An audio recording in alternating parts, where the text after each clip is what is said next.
부활하신 주님의 은총과 평화가 오늘 현장과 그리고 영상으로 함께 예배하는 모든 분들 위해 가득 깃드시기를 바랍니다. 정교회의 오래된 부활절 인사로 서로를 축복했으면 좋겠습니다. 그리스도께서 진실로 부활하셨습니다. 그리스도께서 진실로 부활하셨습니다. 아멘. 오늘 세례받을 김나연 자매에게 미리 축하의 인사를 전합니다. 카톨릭의 칠성사와는 달리 우리가 속한 개신교회는 세례와 성찬 단 두 개의 성례만이 인정이 됩니다. 그 중에서도 세례는 일생에 한 번만 경험할 수 있기에 그 의미가 무척 남다른데요. 오늘 김나연 자매의 세례를 통해 본인은 물론이고 이미 받으신 분들도 지난날의 세례의 기억을 되새기며 감격과 감사를 회복하는 시간이 되시길 바랍니다. 오늘은 로마서 6장을 본문으로 해서 부활과 연합한 자라는 제목의 말씀을 나누겠습니다.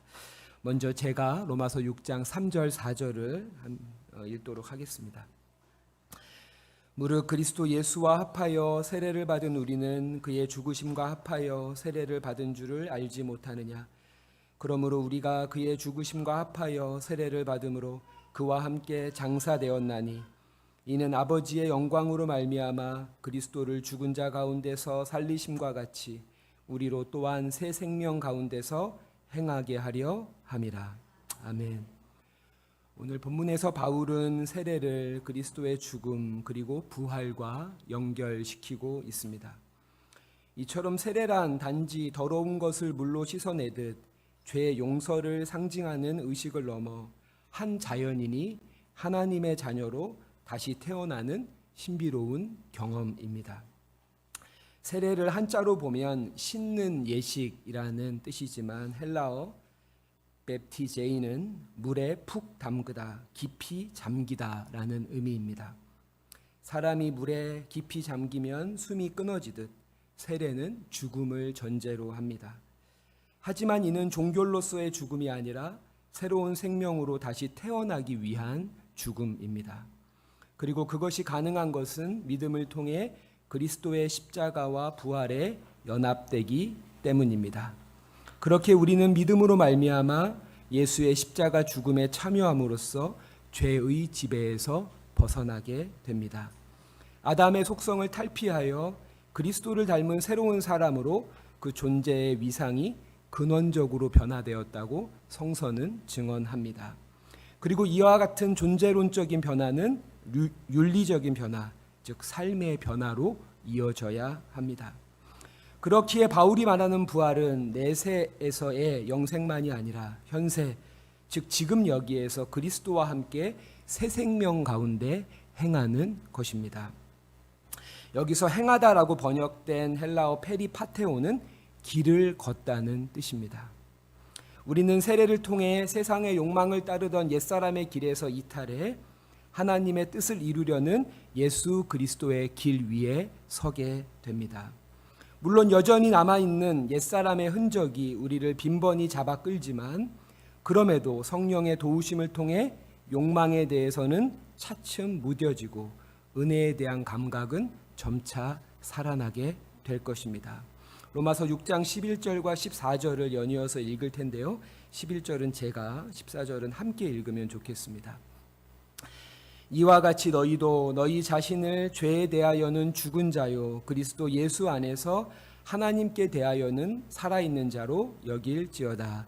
죄가 너희를 주관치 못하리니 너희가 법 아래 있지 아니하고 은혜 아래 있음이니라. 아멘. 그렇다면 그리스도의 부활과 연합해 새 생명 가운데 행하는 삶의 모습은 어떠한 것일까요?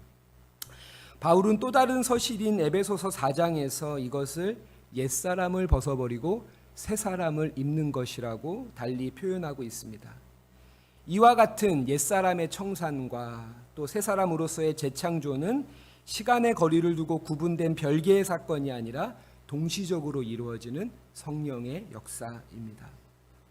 이어서 바울은 32절까지 자신의 경험을 기초로 해서 세 사람의 모습을 자세히 진술하고 있습니다. 먼저 에베소서 4장 25절입니다. 제가 읽겠습니다. 그런즉 거짓을 버리고 각각 그 이웃과 더불어 참된 것을 말하라. 이는 우리가 서로 지체됨이라. 아멘. 바울이 세 사람의 윤리로서 제일 먼저 언급하는 것은 다름 아닌 언어의 윤리입니다. 야고보서는 복음에 대한 믿음을 넘어 이에 대한 합당한 행실을 그 주제로 하고 있습니다. 그렇게 행함이 없는 믿음은 죽은 것이며 그 중에서도 말을 다스리지 못하는 이의 신앙은 헛것이다, 무익하다라고 야고보는 단언합니다. 야고보는 큰 배의 향방을 작은 키가 조정하듯 효도, 우리 몸의 지체 중에 지극히 작은 것이지만 한 사람의 인생과 그와 연결된 모든 관계들을 좌우한다면서 말에 실수가 없는 사람을 온전한 사람이라고까지 부릅니다. 황해중인 선장이 얼마나 조심스럽게 그 키를 조정하겠습니까? 조타의 실수는 자신뿐 아니라 수많은 승객을 큰 위험에 빠뜨릴 수 있기 때문이죠. 그래서 바울은 우리에게 입을, 혀를, 말을 조심하라고 이야기합니다. 에베소서 4장 29절입니다. 무릇 더러운 말은 너희 입 밖에도 내지 말고 오직 덕을 세우는데 소용되는 대로 선한 말을 하여 듣는 자들에게 은혜를 끼치게 하라. 아멘. 우리 이 말씀을 유진 피터슨의 메시지 성경으로 함께 읽어볼까요? 시작. 여러분의 말하는 습관을 살피십시오. 여러분의 입에서 불쾌하게 하는 더러운 말이 나오지 않게 하십시오. 여러분의 말 한마디 한마디가 선물이 되게 하십시오. 아멘. 성도의 말 한마디 한마디가 남을 찌르는 가시가 아니라 선물이 되게 하려면 어떻게 해야 할까요? 바울은 분노를 다스려야 한다고 말합니다. 분노야말로 불쾌하고 더러운 말을 낳는 쓴 뿌리이기 때문입니다. 26절, 27절인데요. 분을 내어도 죄를 짓지 말며 해가 지도록 분을 품지 말고 마귀에게 틈을 주지 말라. 아멘. 이 말씀을 읽고 먼저 다소의 안도감이 드는 것은 위대한 사도요 신앙인의 표본인 바울조차 분을 내는 일 그 자체를 죄라고는 하지 않고 있다는 것이죠. 하지만 바울은 화를 낼 수는 있지만 그 화 속에 자신을 가둬서는 안 된다고 말합니다. 그러한 화는 화를 부르기 때문입니다. 노여움을 오래 품게 되면 그것이 독이 되어 우리의 성품을 망가뜨립니다. 주님은 타자를 향한 분노야말로 악마가 우리 속에 침투하는 틈이라고 말씀하십니다. 이처럼 사탄은 거짓을 통해 인간관계 사이에 작은 균열을 내고 분노를 통해 그 균열을 파고들어 관계를 불가역적으로 파괴합니다. 마태복음 5장 21절로 22절인데요. 옛사람에게 말한 바 살인하지 말라. 누구든지 살인하면 심판을 받게 되리라 하였다는 것을 너희가 들었으나 나는 너희에게 이르노니 형제에게 노하는 자마다 심판을 받게 되고 형제를 대하여 라가라 하는 자는 공회에 잡혀가게 되고 미련한 놈이라 하는 자는 지옥불에 들어가게 되리라. 아멘. 여기서 라가라고 하는 헬라어는 바보, 얼간이를 뜻하는 조롱의 말입니다. 이처럼 형제에 대한 분노와 조롱은 10계명, 6계명, 즉 살인하지 말라는 계명을 위배한 것이라고 주님이 선언하십니다. 그렇기에 습관적인 분노를 그저 타고난 성향으로 간단히 치부해서는 안 됩니다. 그렇다면 우리는 이 분노를 어떻게 다스릴 수 있을까요? 10계명 가운데 답이 있다고 생각합니다. 앞서 이야기한 대로 살인하지 말라는 10계명 중에 6번째 계명이고 바로 그 직전 5계명이 부모를 공경하라입니다. 여기서 공경이란 단어가 카바드입니다. 무겁게 여기라, 영화롭게 하라. 저는 이를 공경함으로 분노를 다스려라 라는 뜻으로 받아들입니다. 사람을 하늘처럼 여기라는 동학의 인내청과 같이 모두를 공경할 때 분노를 다스릴 수 있습니다. 반대로 우리의 공경이 선택적이라면 결국 우리는 분노의 지배에서 벗어날 수 없습니다. 공경하지 않아도 되는 이가 있다는 생각이 분노를 낳습니다. 특히 자녀와 배우자와 같은 가까운 가족, 또는 나의 분노에도 반응할 수 없는 사회적 약자가 그러합니다. 그리스도의 부활과 연합한 세 사람은 모든 생명, 모든 존재, 모든 인간을 공경하는 사람입니다. 그렇게 바울은 32절에서 세 사람의 특징을 다음과 같이 요약하는데요. 서로 친절하게 하며 불쌍히 여기며 서로 용서하기를 하나님이 그리스도 안에서 너희를 용서하심과 같이 하라. 아멘. 한번 따라해 볼까요? 친절, 연민, 용서. 이것이야말로 주님의 부활과 연합한 자의 삶의 열매들입니다. 부활신앙 여부는 역사적 사건에 대한 고백에 있는 것이 아니라 바로 이러한 열매들에 있습니다.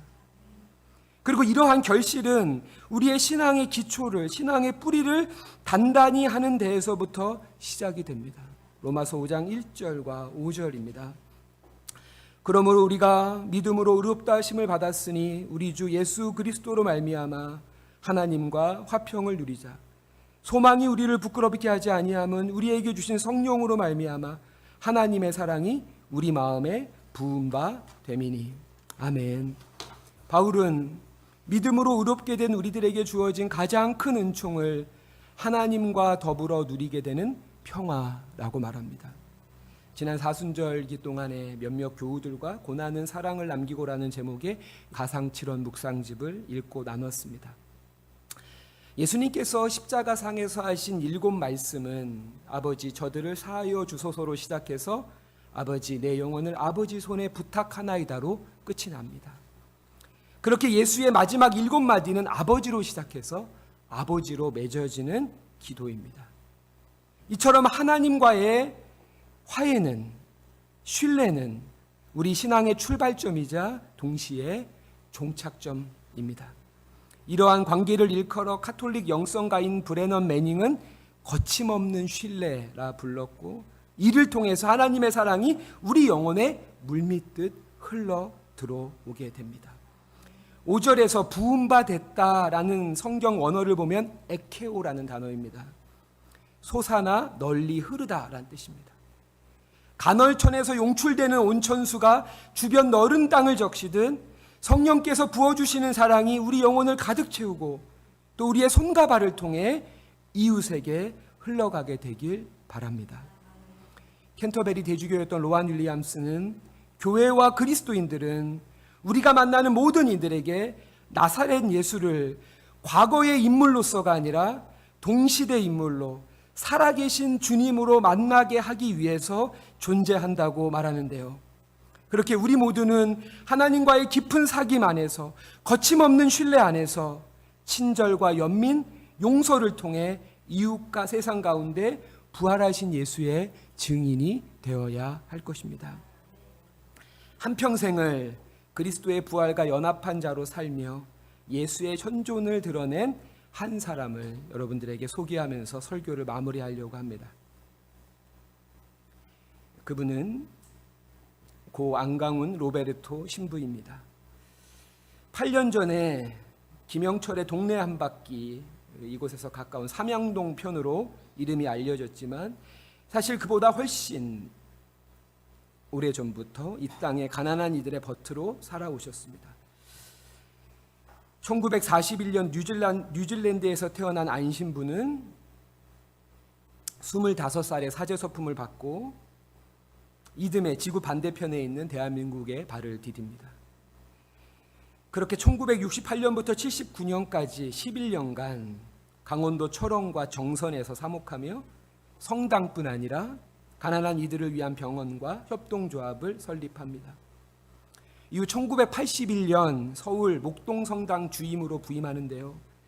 당시의 목동은 아파트 건축 붐이 휘몰아치던 때로 안 신부님은 안양천변에 살던 철거민들과 함께 생활하면서 아무런 보상도 없이 쫓겨나게 될 이들의 공궁한 처지를 세상에 알렸고 마침내 이들이 생활할 수 있는 철거민 생활촌을 조성하게 됩니다. 이후 1992년 서울 미아동 성교본당에, 1999년에는 삼양동 성교본당에 부임하면서 삼양주민연대를 조직해서 IMF로 경제적 위기와 주거 불안에 놓인 지역 주민들의 든든한 벗이 되었고 2023년까지 현장을 지키다가 지난 3월 21일 85세의 나이로 선종하셔서 지금은 제천 배론 성지에서 영면에 드셨습니다. 그렇게 85년의 생애 중에 60년을 강원도 정선과 철원, 서울 목동 안양 천변의 철거민들, 미아동과 삼양동의 가난한 이들과 함께 하시며 부활하셔서 영원히 살아계신 예수 그리스도의 현존을 온 생애를 통해 드러내셨습니다. 부활을 증명하는 가장 적절한 방법은 머리를 통한 사변이 아니라 그리스도의 삶과 가르침을 우리의 삶의 중고로 삼으며 새 생명이 충만한 삶을 사는 것이라고 김진혁 교수님은 말했습니다.